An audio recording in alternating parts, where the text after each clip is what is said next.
অনিমেষের বয়স এখন 24। আজ 15ই আগস্ট, স্বাধীনতার দিন।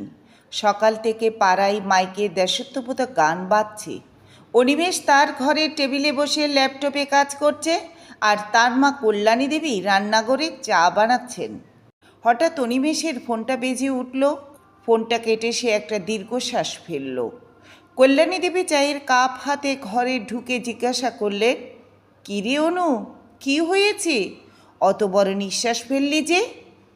অনিমেষ মায়ের দিকে তাকিয়ে বলল, মা, মাল্টি ন্যাশনাল কোম্পানির সেই বড় চাকরিটা আমি পেয়ে গেছি। আগামী মাসে জয়নিং। কল্যাণী দেবী খুশি হয়ে বললেন, এ তো খুব আনন্দের খবর। তোর কতদিনই স্বপ্ন ছিল, কিন্তু মুখটা আমার শুকিয়ে আছে কেন? অনিমেষ মায়ের হাত দুটো ধরে বলল, চাকরিটা পুনেতে মা। তোমাকে এই বয়সে একা কলকাতায় রেখে আমি অত দূরে গিয়ে থাকবো কি করে? আমার পা যেন এগোতে চাইছে না। মনে হচ্ছে একটা অদৃশ্য সুতো আমায় বেঁধে রেখেছে। কল্যাণী দেবী একটু হাসলেন।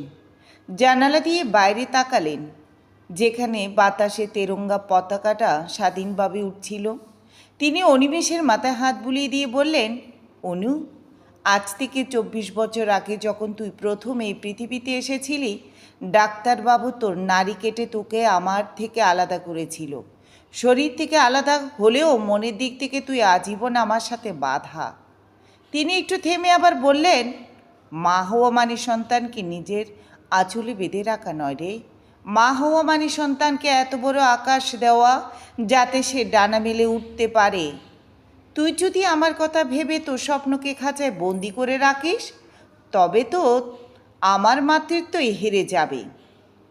তোর এই স্বপ্নের আকাশে ওরা স্বাধীনতাই তো আমার আসল স্বাধীনতা। মায়ের চোখের কোণে জল, কিন্তু মুখে এক অদ্ভুত তৃপ্তির হাসি। অনিমেষ বুঝতে পারল, মায়ের ভালোবাসার কোনো খাঁচা হয় না, তা আসলে একটি অন্তহীন খোলা আকাশ।